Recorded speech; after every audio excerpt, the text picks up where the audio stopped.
and making your voice matter. I had the privilege of meeting our first keynote speaker, Elise Mitchell, a couple of years ago. We honored her as the 2016 Woman of the Year in Business. And I went to Fayetteville, Arkansas to meet Elise in her office. And a couple things about that meeting. The first is that she is a striking woman. She commands the room. And she's a very busy woman. And yet, she was warm and inviting, and she made me feel like I was the most important meeting of her day. And the other thing was her story. She shared her story as we were talking about this collaboration we were about to embark on. And again, every story is and every journey is particular to somebody, but it resonated with me. What resonated with me is about making your journey matter. And I am inspired by her success. I'm inspired by her story. But I'm also inspired by how she really is authentically taking the time to encourage and inspire other women. And so I'm so proud this morning to introduce our morning keynote speaker to kick off this amazing day, Elise Mitchell. Thank you.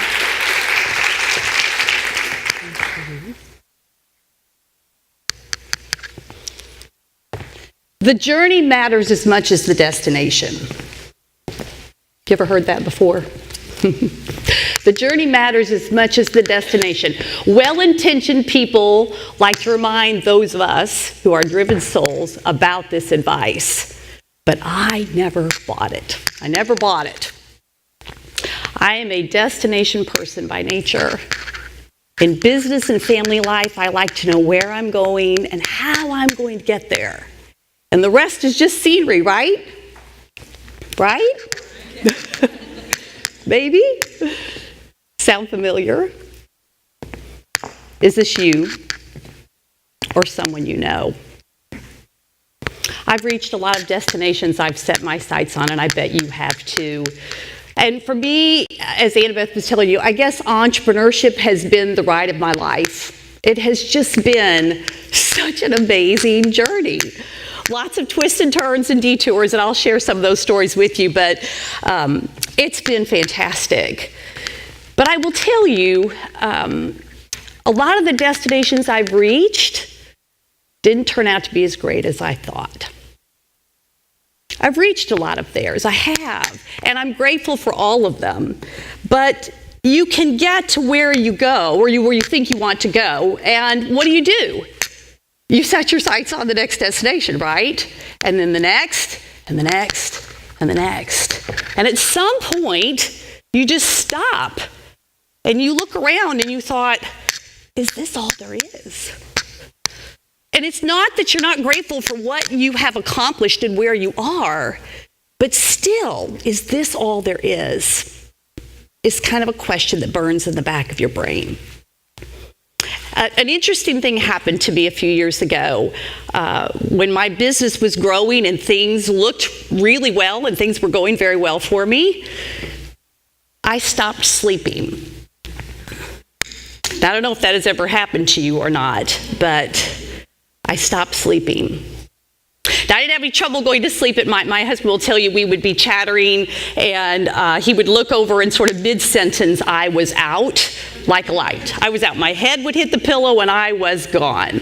So I didn't have any trouble going to sleep, but about 2:30 or 3 every morning, I was wide awake, and I couldn't go back to sleep. And I had a lot of questions that were burning in my brain about, gosh, this decision I'm making at work, I wonder if that's going to turn out okay. And, you fret a lot about the things that you are responsible for. But there was one question that was really the truth of why I could not sleep. And it was the question, is this all there is? Which, for a destination person, is kind of a scary thing to ask yourself.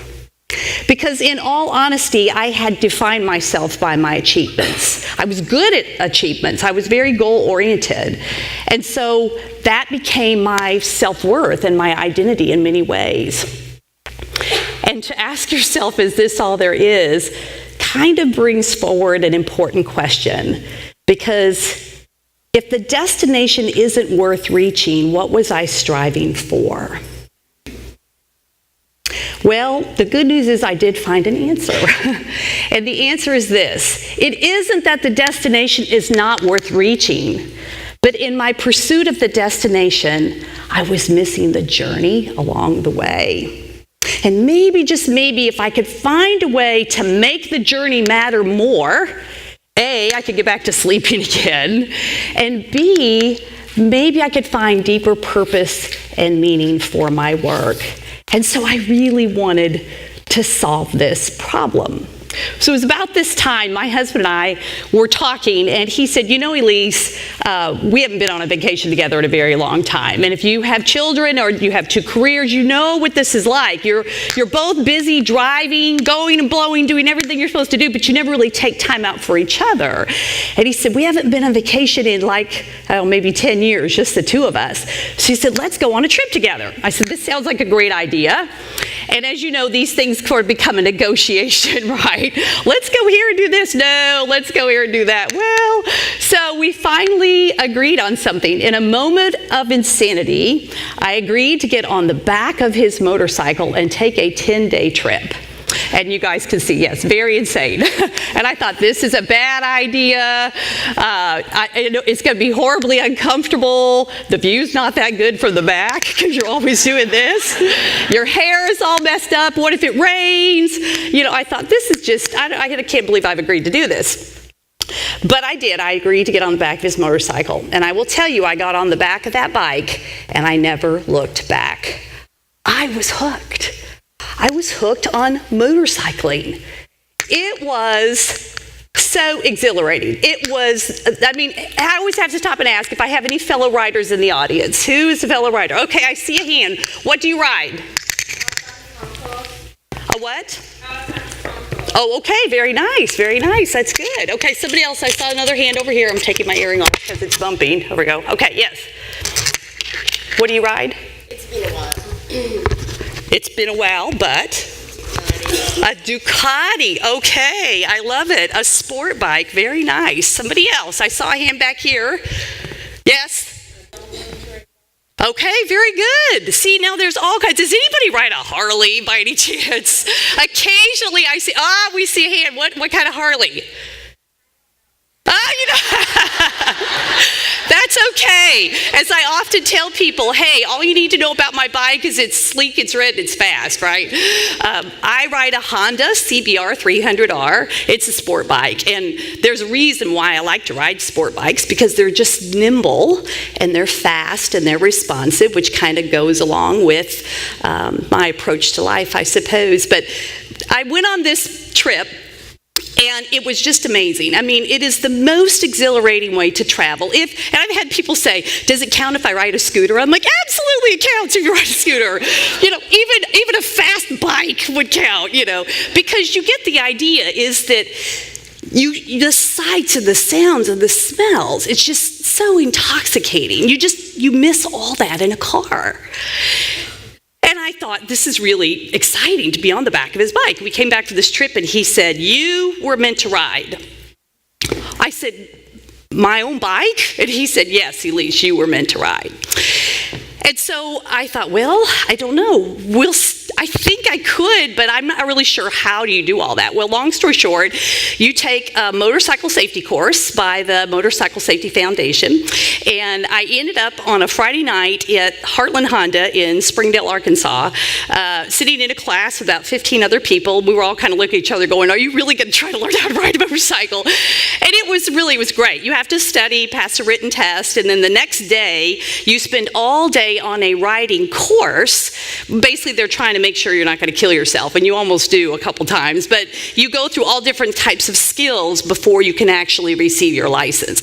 And so I was sitting in this class on Friday night, and we had an instructor. His name was Big Mike, and he's just exactly like you would think. He was this big guy. He had tattoos on his arms and a black leather vest. And he said one thing I remember through the evening. There was lots of instruction, but he said one thing that really stuck with me. He said, I'm going to teach you something that will save your life. So, of course, everybody sits up and leans forward. What is this?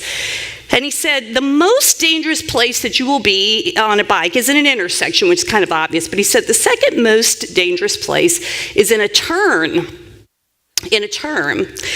And we thought this was really interesting. Why would it be in a turn? He said, well, as you approach a turn, you're having to make a lot of mental decisions, like judging the trajectory of the turn itself. If you've ever seen anybody in a ditch, you know it's because they didn't judge very well. They were going too fast, or just they didn't hit it just right.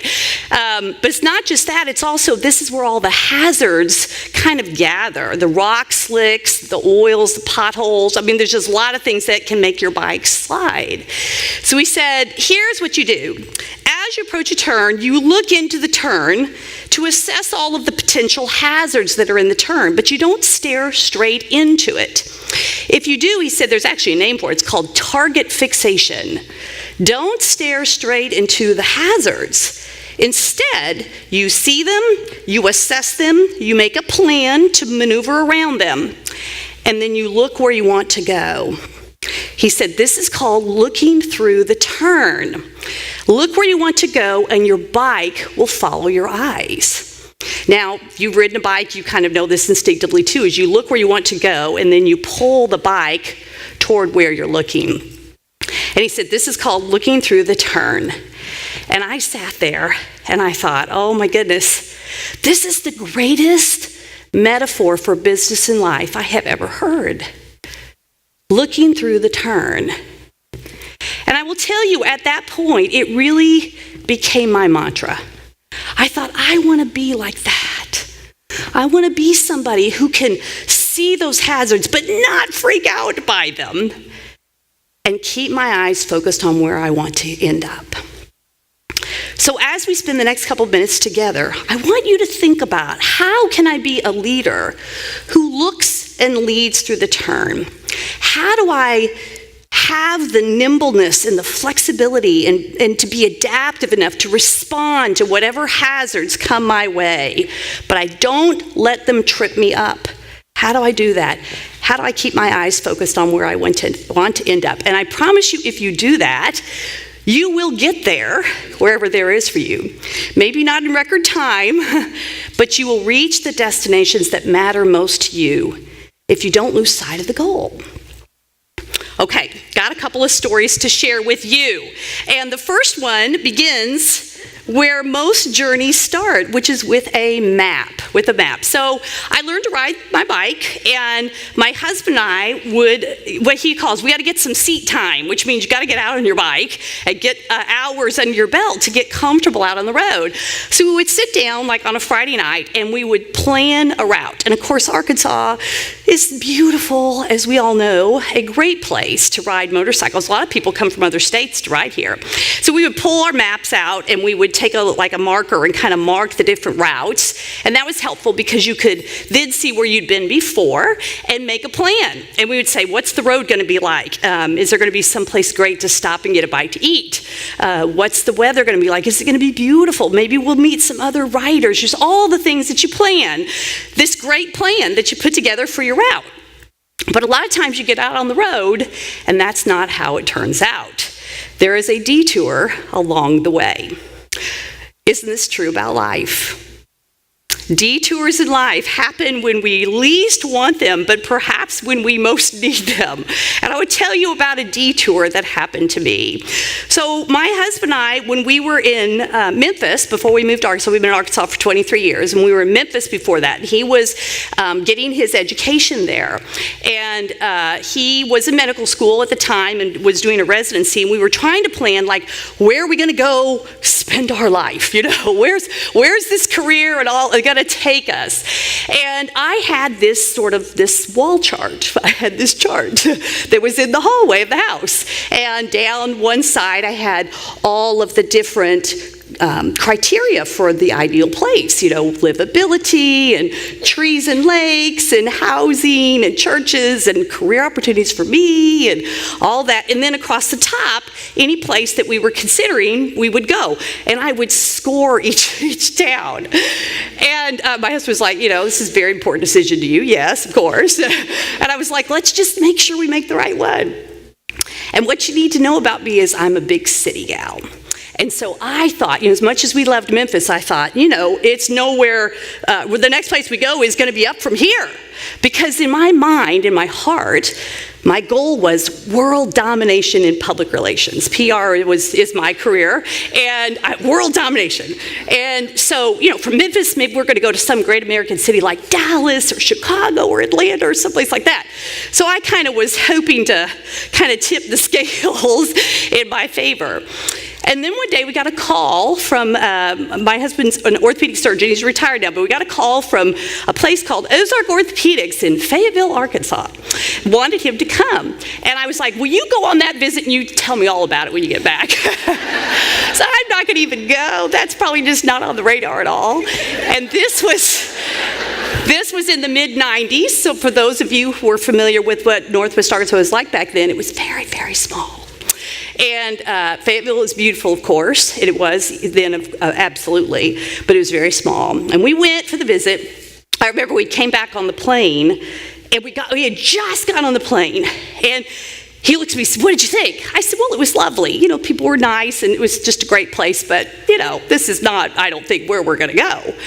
And he grabbed my arm, and he said, I think this is it. I did just like you guys, like, oh no. And I said, quit kidding. He said, no, I think this is it. I was like, oh my gosh, why do you think that? And he said, go down the list, Elise. And every single criteria, it was the 10, except for it being a big metro area. And I said, well, what about a career opportunity for me? He said, oh, Elise, you're going to figure something out. I'm not worried about you. And I think he meant that in all the right sense, but you know how that feeling was like, ugh. And so I'll tell you what happened. There ensued a long conversation over several weeks and even months of what we were going to do. And in the end, we decided to go. And I will tell you, though, Ray always says, well, you have to tell him the story about sitting in the lawn chair. And I'm like, yeah, I don't like that story. But I will tell you the story because it's kind of a funny one on me. So when we had agreed to go there, I was so angry about it that after work, I went into the garage and I would pull a lawn chair out and I would pop it open on the driveway and I would sit there. And my husband would come out of the house to talk to me, and I'm like, no, not talking to you today. You just head right back on inside there, my friend. And our neighbors would come over, and they were like, have you guys figured out where you're going to go? And I'd say, yes. They'd say, where? I'd say, Fayetteville, Arkansas. And they were like, oh, I am so sorry. And they didn't mean it to be, as you all know, Fayetteville is fantastic, and I will tell you the rest of the story of how great it turned out to be. But at the time, they just knew I was hoping like Dallas or Chicago, and they were like, oh my gosh, that doesn't sound like what was on your list. And so I remember sitting in that chair and having a distinct moment of awareness that, I loved the guy, and I was going to go with him. I knew that. I mean, I wanted to worry and sweat just a little bit. But the real conversation was with me, which was, Elise, you got two choices. You can go and be bitter about this change, or you can go and let change make you better. Bitter or better? Which are you going to pick? And I knew it was all up here. It is, isn't it? It's all up here. It's up to you to decide, how am I going to respond to this detour in life? I didn't want this. This was not the plan. But here we go. And so how am I going to make it turn out? And I knew I wanted it to be better. It wasn't in my nature to be bitter or to live bitter for long. 3 days was, about it. But I knew I wanted it to make me better, and I knew it could. I didn't know how, but I thought there was potential. So I remember going into my boss's office. I worked in corporate life at the time. I had a really great job. That was part of the, oh my goodness, I am walking away from what I felt like was kind of a dream opportunity for me at the time. I walked in and told my boss, and I said, the bad news is I'm leaving. The good news is, and I slid a piece of paper across the table to him, I said, I'm going to start my own company, and I want to take you with me as my first client.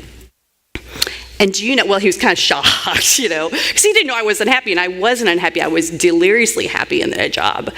But he said, okay, let me think about it. And he came back the next day and he said, yes. And then I thought, oh my goodness, I got to figure out how to start a business. Because I didn't know, I don't know what I was thinking. I just thought I'm going to try to make a go of this. And it worked out really well. Because life will take you a lot of amazing places if you're willing to go. And that's what detours are all about. You have to be willing to scrap the map and go with the detours in life. Because when we moved to Fayetteville, Arkansas, I started a company called Mitchell Communications Group. And I had no idea how successful it would be. I remember thinking, every year people go into business and then they pretty much fall out of business, So every time January 1st rolled around, I'd be like, hey, I'm still in business, beating the odds. I think that's good. And over time, the company grew very, very successfully. I had wonderful people who I twisted their arms and invited them to run alongside me in this journey to build a spectacular company. I'm so lucky to have had great people by my side who I loved and trusted and respected and learned so much from. And we built a great company. We ended up becoming an agency of the year in our industry. We were one of the top 10 fastest growing PR firms globally, if you can believe that. And people would always say, like, where are you based? And I'm like, Arkansas! And they were like, really? I mean, they couldn't believe it. I was the biggest champion for the state that I could possibly be to say, it doesn't matter where you are. It matters how smart you are. It matters the kind of people that you get to come alongside you. It matters the ideas that you bring to the table. Those are the things that matter. It doesn't matter where you are. Which I was always shocked that was what people wanted to judge you by, is how you look, where you're from, what your accent sounds like, and none of those things matter. You have to have that confidence to say, I'm going to be the smartest person in the room, and I'm going to win this client. We're going to do everything we can to be the best that we can be. And so it was really an interesting time for us to think about what this detour had brought to us. But I learned that I needed to be nimble. I needed to be resilient. I needed to have the courage to stay on the journey no matter where it leads, because you'll go some really interesting places. Along the way, though, you'll have some challenges that you will face. It was certainly a great ride for us, but it was not without its difficulties. So that brings me to my second lesson that I want to share with you now, which is about embracing uncertainty. I will tell you, I want to see how many entrepreneurs are in the audience. I want to see how many fellow entrepreneurs I have. Okay, a few hands. So you guys back me up. You know this to be true too. Entrepreneurship is fraught with uncertainty, fraught with the pressure and the weight of having a company that is your responsibility, perhaps even your full financial responsibility, depending on how the company is structured. Just there's a lot on you. And I remember thinking how frustrating this was for me in so many times to know that I was at a crossroads moment and I needed to make a decision about something and I didn't have all the information I needed. Now, that happens to you guys every day. I know that. You're leaders. This is the nature of leadership. But when it's entrepreneurship, it just felt like an even greater weight. And this was kind of back to the sleepless nights thing where I would sit and I would worry and fret and worry about a decision that I was trying to make. And what I was beginning to learn was you can't control everything. As much as we would all like to, you really can't. You have to learn to make the best decisions you can with the information you have and keep on going, knowing that you are smart enough to figure it out as you go. Now let me tell you a story about how that really came to light for me. There was a period of time, so I started the company in 1995, and there was a period of time. It was about 10 years in, so about mid-2000s, actually it began about 2008, that we hit this huge period of growth. It was crazy because you remember what was going on at the time. It was a recession. But that was right when our growth trajectory went like this. We grew over 500% in 5 years. It was a crazy time. And I know I should have been really scared, but I was so excited by growth. I thought, this is, all right, our time has come. We're going to knock it out of the ballpark. until I began to realize that, oh my goodness, we were not ready for this kind of growth. If you have ever been in a rapidly growing business environment, you will get the story that I'm about to tell you. Because when growth happens really fast, as exciting as it is, you begin to see a lot of pain points in the organization. You need more talent, you need more systems, you need better workflow, and you need it all today. And if you're in a specialized field, or if you're trying to fill specialized positions, especially if you're growing, you tend to try to hire more specialists over time. Those people are hard to come by. And you don't want to make desperate hires. You want to try to find the right people. But then in the meantime, you look and you see your people are working late into the night. The working weeks, they're starting to burn out because you're not able to keep up with the flow. And so I remember this. People would literally run into my office, wringing their hands. You see that look on your face. And they would say, Elise, we have this problem. What are we going to do about it? And it would all just kind of like blah, like a big lump of clay splat on your desk. Here's the problem. What are we going to do? Fret, fret, fret, fret. And I remember at that moment, I would think to myself, well, I have no idea what to do. Because the problem was I'd never been here before. I was a technical specialist in public relations. I was the best PR person I know, and any great PR person will tell you that. I was the best PR person I knew. But all of a sudden, I was trying to become a business management professional, and I was not a classically trained business management professional, but I was trying to figure out how to run operations and finance and HR and systems and tech, and oh my goodness, it was the leases, everything. All of a sudden, I was trying to figure all this out for a growing company. And I thought, well, what are you supposed to say if you don't know? And I thought, well, you can always do the sort of fake it till you make it, which is, here's the answer. And then think, oh, I hope that's the right answer. Or you can say, well, let me think about it overnight and I will come out with a full-blown plan, which is definitely not the way my brain works. Some people can do that, I can't. Or you can do what I ended up doing, which is I thought, I don't think I could fake that very well. I think I just need to tell my people. So I said, I don't know. But I also learned at that moment that that's not where you end the sentence. It's okay to say you don't know, but you have to do whatever it takes to find out. And the best leaders invite their people to help them. So what I would say is, I don't know. What an interesting problem this is. We're going to figure this out, and I need your help to figure out the right and best solution for us. Because we could look around and try to benchmark, although there weren't a lot of rapidly growing companies at that time to benchmark, but you could get consultants and you can try to do everything you can, but you still have to figure out what's right and best for you, right? You have to customize a solution to make sure it really works for you and your team. So I would tell them this, and that didn't give them any comfort at all, which was, she doesn't know. So it was really interesting what happened. I thought to myself, okay, it isn't that I'm not smart, it isn't that I'm not working hard. I know that I have a knowledge gap, and I need to fill it as quickly as I can. So what I did is I got some executive education, and I ended up finding a course called Growing Your Business to Scale. So it was for entrepreneurs like me who are trying to get their company's next level. It happened to be in Dartmouth, in New Hampshire. I went in November, which is not a great time to go to New Hampshire. But it didn't matter. I didn't go for the weather at all. I was one of those geeky students who sat like kind of on the front row, like right down here. And I had my laptop popped open, and I have long fingernails, so I'd be typing like this, And I mean, every day I was like right there, because in my mind, I'm thinking, I have this burning platform. I have this great company, and it's going to fall apart like a house of cards unless I can figure out what to do. So I'm here for answers. And I remember it was like the second day, there was some guy sitting next to me, and he kind of leaned over at one point and he said, "What are you writing down?" And I looked at him and I said, "Every word that's coming out of the mouth of that guy up the front when he over here taking a nap." I mean, I could not believe it, because I thought, he's not hungry. He's not where I am. He's not hungry. He's not dying to learn, and I am, which is a great place to be, because I will tell you that week the answers came. But they didn't come because some teacher or professor gave it to me.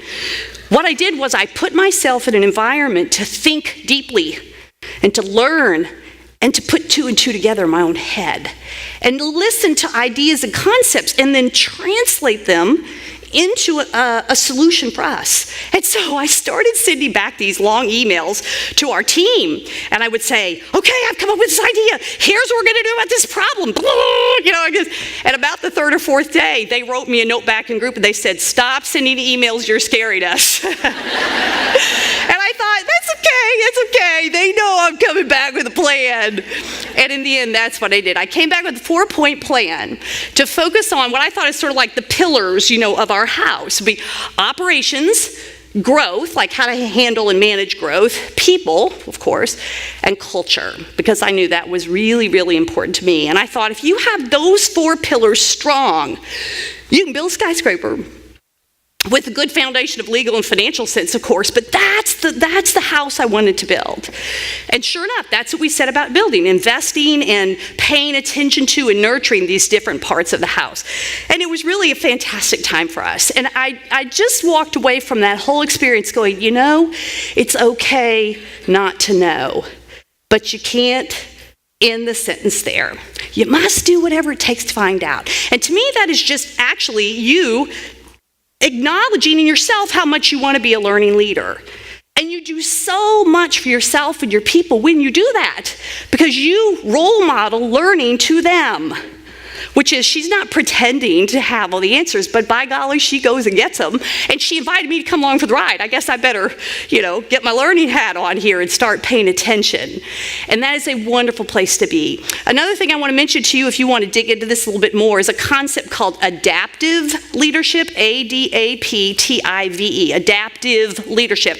It's a theory of leadership that I really like, because to me, it is the 21st century leader. It is a leader who is able to sort of what they call get on the balcony. So you step back from a problem, you see across the enterprise, and you begin thinking through solutions in real time with your people. And many times you give the work back to the people to figure it out. You don't solve the problem for them. You guide them and you keep positive pressure on them to solve the problem themselves, which is a fantastic way to lead through change today. And we're all going through change. So, all that is good when you are able to get your people involved, help them learn, you grow. Lots of good things are happening to you, but there's one other really, really nice benefit of all of this, is that you learn to enjoy the ride of life. So we all know, studies tell us that we have to find the off switch. You can't work all the time, but that's hard to do, isn't it? Especially if you're good at work. It's hard not to work all the time. But if you'd asked me a couple of years ago, sort of pre-motorcycling Elise, as we affectionately refer to it, if you'd asked me a couple of years ago what my hobbies were, I would have looked at you and laughed in that sort of self-righteous, condescending kind of way. Hobbies? Who has time for hobbies? I don't have time for hobbies. I'm busy working and building my company and supporting my family, doing all the things I'm supposed to do. But the truth is, I did have the time. I didn't make the time. I chose to work because I was good at it. But just because you can do something doesn't mean you should. I knew that needed to change. But I just didn't know how. There's a story, and I know you all got a copy of my book. I don't want to ruin this whole story for you, but it's in chapter 11. I have to remember that chapter. It was the hardest chapter for me to write, because I told the story of what happened when I realized I needed to change. And I remember I was not in a really good place. Now, again, work was going really well, but I got to the point where I was just a little bit just too driven. And for all the right reasons, the voice in your head tells you these are all the right reasons to be driven. My standard of excellence was way up here for myself first, but for others. And there was a day in Thai Diner on College Avenue when I was pounding my fist on the table, talking to some of my senior leadership team and telling them, this will not do. This is not the level of excellence we need to deliver to clients. We have to change this. This has to be different. And it was not pretty. And I was very frustrated, as you can tell. I was very frustrated. And I went home that evening, and my husband said, got a call from the office today. I said, oh, you did? I thought, uh-oh. And we sat down at the kitchen table, and he said, where did Elise go? Your people love you. They miss you. This is not who you are. And we love you and miss you. We don't know where you went either. You got to change. And I remember sitting there, and the big crocodile tears are coming down my cheeks. And I wasn't pushing back at all. I was very accepting of the conversation. And I said, I know I need to change, but I don't know how. I know I need to change, I don't know how. And that was really probably my darkest moment. But you know what? What do we know about darkness? When you take the first step forward, you go into the light. That's exactly what happened. I said, I don't know how. I need help. I can't figure out a different way to live. And that was right about the time he said, you know, we haven't been on a vacation together, you and I. So now you see how the story comes back full circle. I agreed in a moment of sanity to get on the back of a bike, and it saved my life. Because what I discovered was joy in the journey. I remember being on that ride because, of course, I thought, well, the company can't live without me for 10 days. This is never going to work, you know. They couldn't wait for me to go on vacation. They couldn't wait for me to go. But I got on that bike, and I rediscovered what joy in the journey was all about.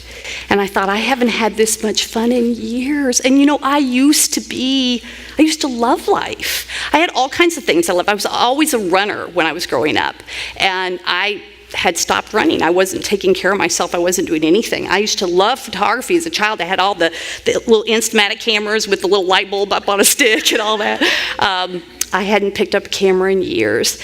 And I decided to get back into doing things I love to see if it would help. And it changed my life. You know, there was a lot of heavy lifting I had to do otherwise too, of course. But it was the beginning of seeing what life was meant to be. So my question for you is, what do you love? What do you love that brings you pure joy just in the doing? Not the achieving, just in the doing. And how long has it been since you've had that in your life? And how much richer and fuller would your life be? How much of the real you would you be if you had that back in your life? You must invest in yourself. Because if you don't, there won't be anything left for anybody else. You know that. There's only so far, so fast that we can go before we hit the wall.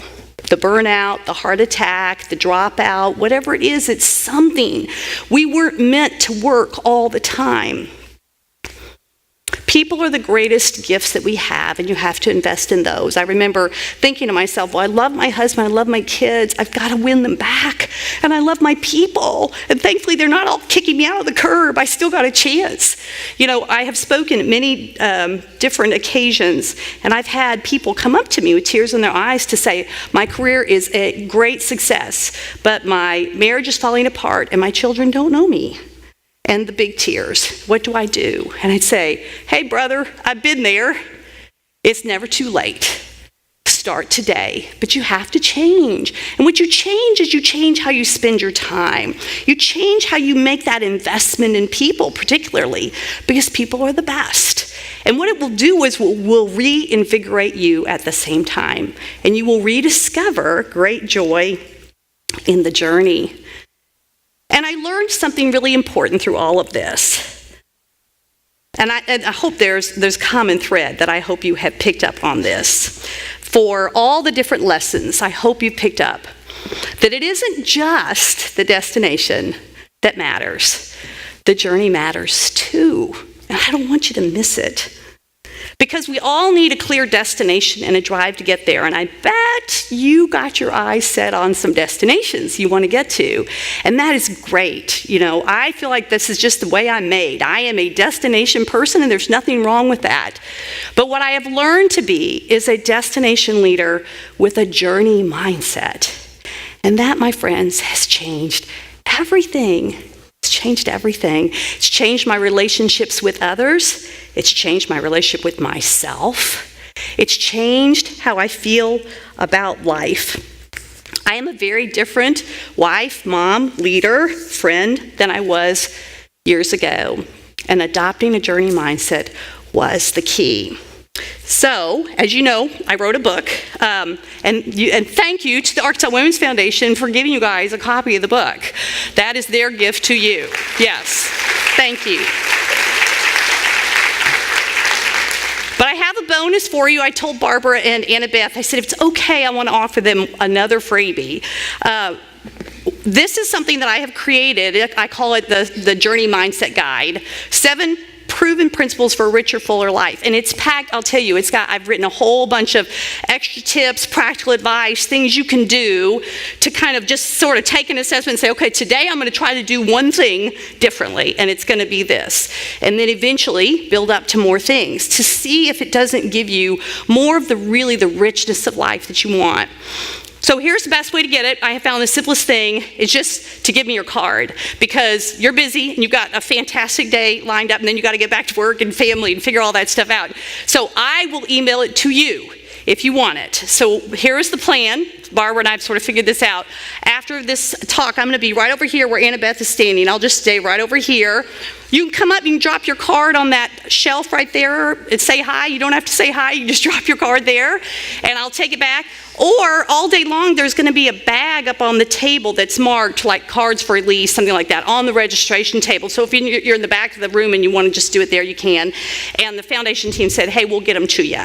So I'll get you this. It'll come into your email from me, so you will have it. And I hope that is valuable to you. So I want to just leave you with 3 questions that I want you to take away for you today. These 3 questions, how do you apply this idea of destination and journey to you? The first one is, what's my destination? What's my destination?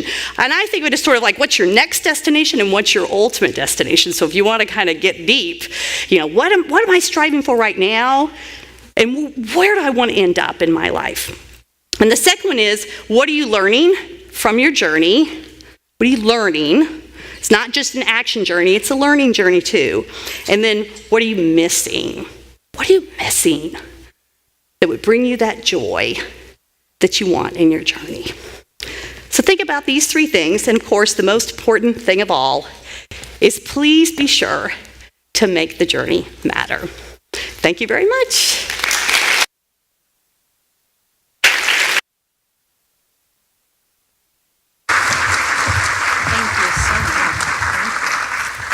Wow. So, your earring. My earring. Don't forget. So that was pretty awesome, right? So a couple of things I just have to share. I also raised my hand about who rides motorcycles, and it's because of Elise Mitchell, and because 2 years ago I was sitting in her office and she's telling me, an abridged version of what you've just heard, and I'm looking around and I'm seeing these pictures of her on a motorcycle, and I'm like, are you kidding me? Like a motorcycle? And I went home and I told my husband, because my husband is just a consummate worker. He works all the time. And I was really concerned for him. I'm like, I've just met this woman, and this is what she's done to be better. And I think you should do this. And so my husband went out and bought a motorcycle. And I'm like, I get such wife points, right? I'm like, babe, go buy a motorcycle. And so he goes and does this. And then he's like, I want you to do it too. I'm like, what? No. But so I was telling him about her trip. And so he wants to go on this big trip. And so now we have 2 motorcycles, and we're working on my seat time. Because that's as important as seat time. So I love her message, and thank you so much for being here. And I want to say too, she did achieve world domination from Fayetteville, Arkansas. So that is something like not only did she start her own company, she sold it to an international firm, and she's now in charge of the international firm that bought her company. So let's give a round of applause to Elise Mitchell. And Elise has offered this great gift. Give her your business card and she will connect with you. Something that I want to encourage everyone here today is to introduce yourself to someone new. Make a friend. The goal, and Barbara mentioned this, of being to broaden your personal network by at least 3 people. 3 people, okay? Early this month, I attended a conference with 6,000 women, and they gave us this challenge. They said, leave here with 3 people that you will reach out to in some form or fashion. And I listened to this one woman talk about something. I'm like, I'm just going to go introduce myself to her. So I walked up to her, and I talked to her a little bit. We exchanged cards, and I've already shared her card with someone last week about, here's an idea of something that I think our foundation could do. I've got this contact. Let's follow up on this. And so Barbara talked about, how she had a group of friends that she had this idea, right? And she wants this conference. So I call that, and I'm stealing this, like she socialized her idea. So the challenge today is for each of you to not only meet 3 new women or 3 new people, but it's to socialize the idea that you have in your head, the thing that you're working on, the thing that you're passionate about, where you're going. Socialize that today. You just never know what's going to happen. So again, we have a great day, and we're about to transition into a break. But I want a couple housekeeping items is that we've got bathrooms on this first level right here where Elise is standing. There's exits right there, and there's exits up top. We've got about a nice little break built in so you can network, check that email, meet Elise. But we do want you back in your seats before 10:30 because we want to stay on time today, and we've got great things in store. And again, I'm so excited, and I do want to say a very special thank you to Barbara Sugg, because this is a journey that she is on to help women here in Central Arkansas realize their full potential, and I just couldn't be more excited. But we will see you guys back in about 26 minutes, okay? Great, thank you.